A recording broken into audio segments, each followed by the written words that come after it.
네, 반갑습니다. 이번에는 부동산 자산의 3대 악재가 다가오고 있다라는 주제로 말을 해보려 합니다. 해보니까 글보다 이렇게 말로 하는 게 훨씬 더 편하더라고요. 수정할 필요도 없고. 그래서 앞으로 조금씩 글보다는 이렇게 말로써 조금씩 대체를 해 나가겠습니다. 이 주제를 갖고 제가 물음과 자료로 나눴어요. 제가 이렇게 얘기를 하다 보면은 어떤 주제와 어긋나는 어떤 말을 할 수도 있기 때문에 저를 위해서 이렇게 보면서 하려고 이렇게 주제를 갖다 놨고, 밑에 자료는 제가 말하는 것에 대해서 참고를 하시고 보시면 도움이 되실 것 같습니다. 먼저 첫 번째 물음으로 부동산 자산의 3대 악재는 이란 주제인데요. 우리 대한민국 국민들 부동산 엄청 좋아하죠. 모두 뭐 성별 가릴 거 없이 모두 관심이 엄청 뜨겁습니다. 부동산이라는 것에 대해서. 이렇게 부동산 자산이라는 것에서 엄청 뜨거운데, 근데 정작 위기에 대해서는 잘 모르시는 것 같아요. 그 부동산이 무조건 오를 것이라고 생각하는 것도 있고, 하지만 자산이라는 것도, 부동산이라는 것도 어떻게 보면 거시경제의 영향력에 분명히 포함되어 있기 때문에 무조건적이고 절대적인 상승이란 있을 수가 없습니다. 언젠간 가격은 하락할 수밖에 없는데, 어, 근데 이 부동산 자산에 하락하게 되는 주요 원인은 세 가지가 존재하는데, 요걸 한번 알아보려 합니다.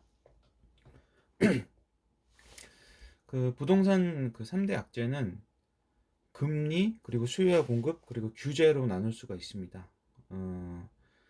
먼저 2번 물음 보시면 가로 열고 금리, 향후 거시경제의 모습은 이란 주제인데요. 금리는 어떻게 보면 거시경제의 최종적인 모습이라고 볼 수도 있잖아요. 그래서 지금 현재 코로나19로 잠식되었던 세계 실물 경제가 코로나 백신이 들어서면서 점점 정상화로 나아가고 있습니다. 근데 지금 이거는 채권 수익률만 봐도 충분히 알 수가 있죠.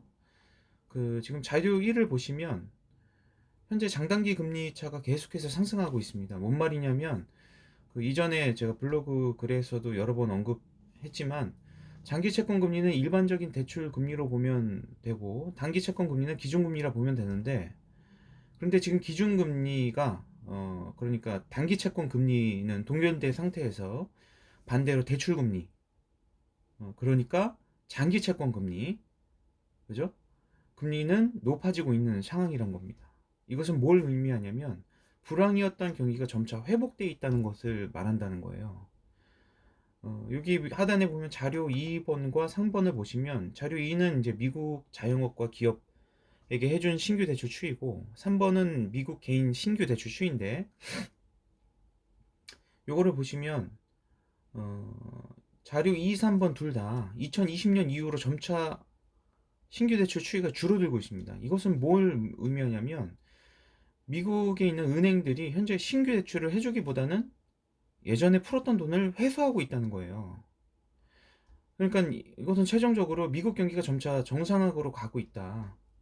채권 수익률이 상승하고 있다. 그리고 그에 따른 대출 금리도 상승하고 있고, 그리고 지금 풀어낸 과다 유동성으로 인플레이션이 발생함에 따라 정부는 이것을 잠재우기 위해서 앞으로 금리를 인상할 수밖에 없다라고 생각되는 거죠.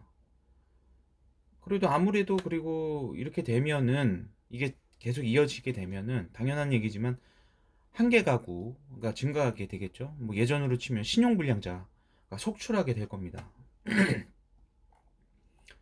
그리고 이제 다음으로는 부동산 물음 3번에 부동산 3대 악재 중에 수요와 공급 규제인데요. 요거는 이제 2022년 그때 한국 대선이 있죠. 그때 부동산 시장의 모습을 보면 알 수가 있습니다. 2022년에는 우리 대한민국 대선이 있습니다. 분명히 이때 정치적 이슈로 대선 후보들의 대선 공약으로 당연히 부동산 문제가 이슈화가 될 겁니다. 왜냐면 표를 얻어야 되기 때문에. 그렇다면 지금까지 이어지는 규제가 계속될 가능성이 높아요.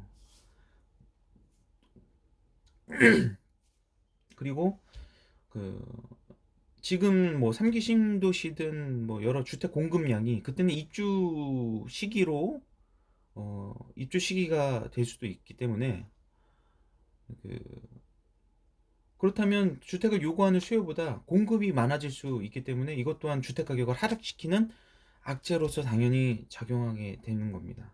그러니까 이거를 모두 정리해 보면 부동산 가격을 하락시키는 요인이 세 가지가 있는데 금리, 규제, 수요와 공급이 있는데 금리는 코로나19로 잠식되었던 실물 경기가 백신으로 인해 활성화되고 있고 그리고 엄청나게 풀었던 유동성을 회수하기 시작함에 따라서 그죠?